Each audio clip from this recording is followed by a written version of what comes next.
Okay, so let's start the class. Okay, so in this class we are going to study the countable subadditivity of the outer measure. Right? So now let us recall the definition of outer measure. So we consider the intervals in the form closed A, open B. Right? For any set E in R, so we define the outer measure as m star of E is infimum of sum of length of ik's, union of ik is E. Right? So the infimum is taken overall. So infimum is taken overall coverings of taken overall collection ik, okay, which covering E. Okay, so such a collection is called interval covering, we know. Right. And we have the properties of outer measure. So outer measure is always non-negative. Outer measure of empty set is 0. Outer measure of singleton set is 0. If E is a subset of F, so outer measure of E is lesser than outer measure of F. Okay, this property is called monotone property. And m star E plus x is m star E. Okay, E plus x is the translate of E by x. Okay, so while translating E, the outer measure does not change. So this property is called translation invariant.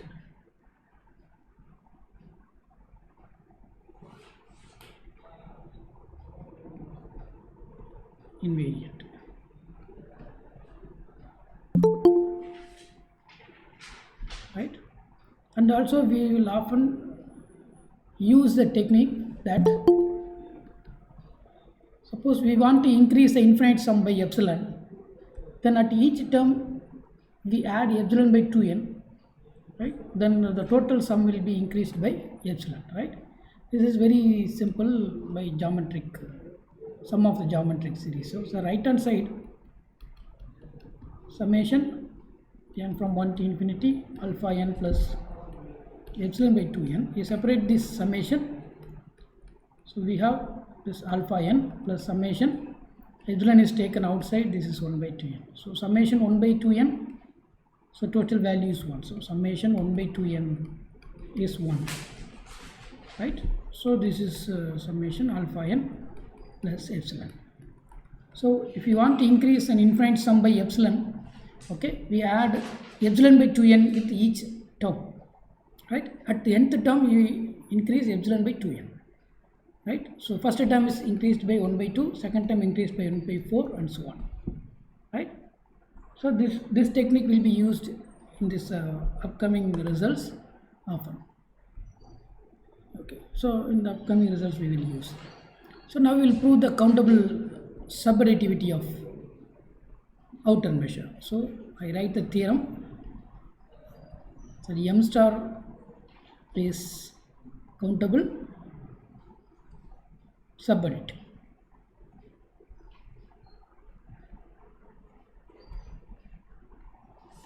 Okay, so what is the meaning of that? That is, if we have a countably many subsets of R, so En is a countable collection of subsets of R, then m star of union En from 1 to infinity, which is less than or equal to summation 1 to infinity m star of En. Okay, so proof. So this property is called countable subadditive property. Okay. So in order to prove this inequality, we are going to prove, okay, so the idea of the proof is the following.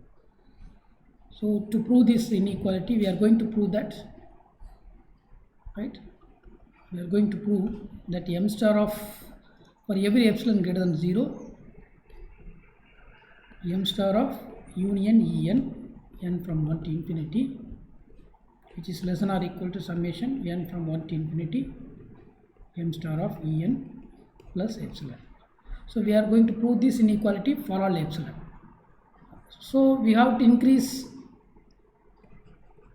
okay, the infinite sum by epsilon. Okay, so if we use that in method that that increases of infinite sum of infinite series by epsilon. So we will use this. Okay, m star of union En from 1 to infinity is less than or equal to summation n from 1 to infinity m star of En plus epsilon by 2n. Right. So we know that m star of En is the infimum of some set. Okay. So I will have first we will calculate this, estimate this value from below, right? Then we will attain this place. Okay. So we are going to apply the greatest lower bound property in m star of En plus epsilon by, okay, by epsilon by 2n. Okay, so proof. Then we will arrive at this place, right? So let epsilon greater than 0 be given.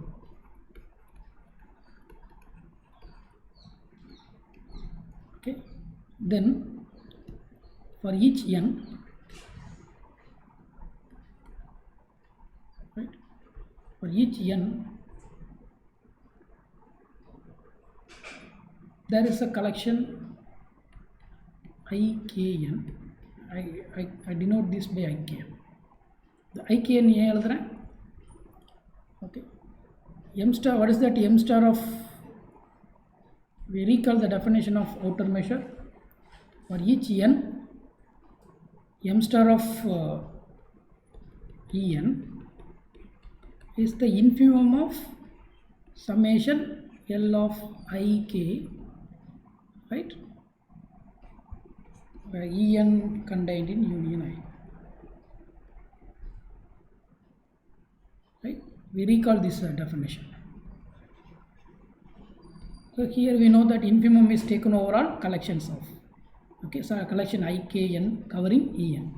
So for each n, this m star En is the greatest lower bound of some set, this set, right? So m star E plus epsilon, I am going to apply this definition on the m star En plus epsilon by 2n. Okay, this number is not a lower bound. So yeah, right, this is a number greater than m star En, so this number is not lower bound in this set. Okay, for this set this number is not lower bound. So you can have a collection of intervals covering En, right, whose sum of L of ikn is less than this value, because this value is not lower bound. So we apply that okay, definition of greatest lower bound. So for each n, there exists a collection ikn such that, so En covered in union ikn n from 1 to infinity, and m star of En, so for that value m star of En plus epsilon by 2n, okay, is greater than or equal to summation L of the value of the sum. Okay, this this sentence says that m star En plus epsilon by 2n is not a lower bound of this set, right? Okay, so this is my equation number 1, right? So for each n, En is contained in union ikn. Okay, so clearly union En, we look at the cover of union En, right? Each En is covered by countably many ikn. So this is covered by union n from 1 to infinity, union k from 1 to infinity ikn. So this is the countable union of countably many intervals. So this collection is also countable. So and this collection ikn, right, k comma n taken overall natural numbers, right? N cross n is a countable collection. It's also countable, yeah. Countable, union of countable sets, countable, right? So countable collection. It's a countable collection. And it covers, okay, union En. Therefore, while writing m star of union En, so what is that m star of union En? It's the greatest lower bound of sum of L of ik covering union En. Here, this ikn is a countable collection of intervals covering union ek. So, this m star union En is a lower bound of this ikn, okay, which is n from 1 to infinity, right? Okay, so I put the n in the first place.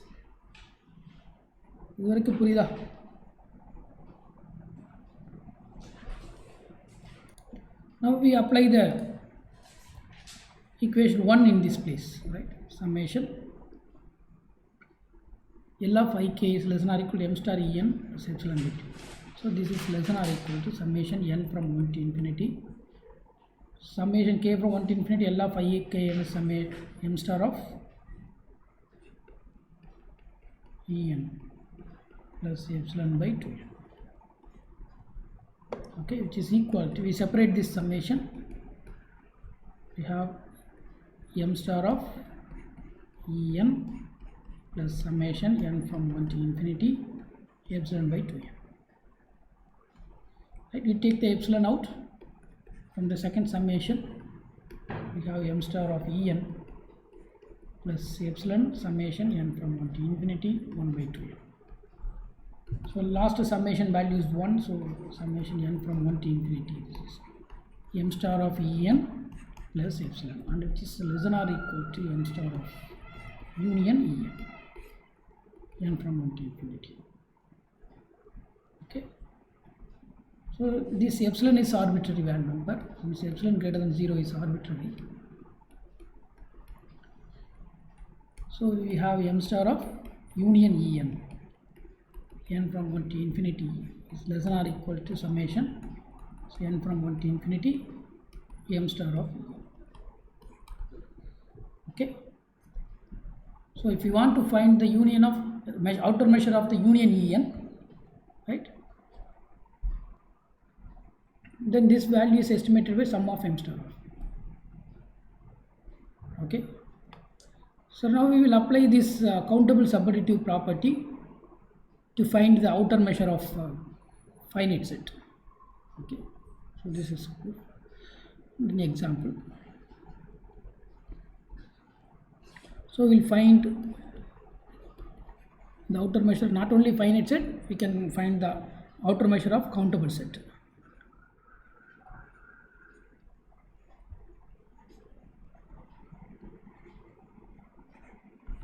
Set, right? So let us take En be the countable set. So we can list this, let E equal to x1, x2, etc., xn, and so on. So okay, be a countable set.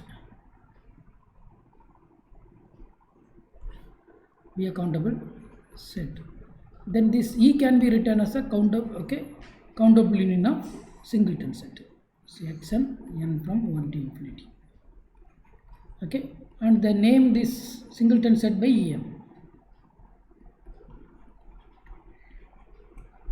Then by applying by the countable additivity of m star, by the countable additivity of subadditivity, right? Countable subadditivity of m star.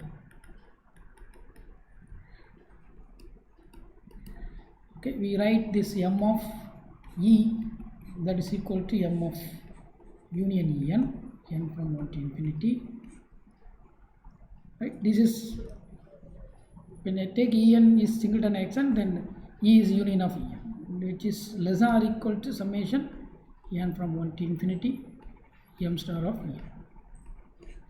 So what is that En? It's a singleton set. So this is equal to summation n from 1 to infinity m star of singleton xn.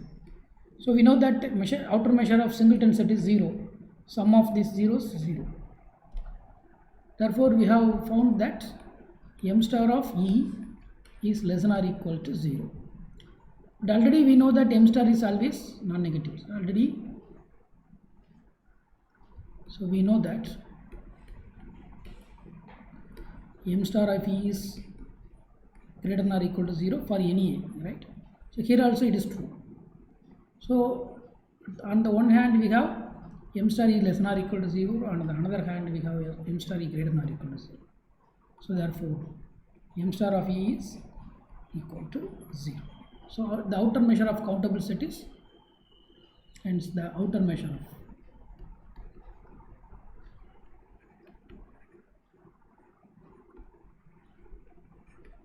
any countable set is 0.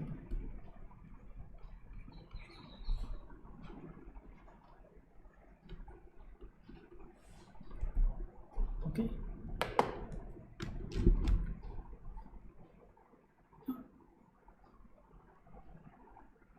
Okay.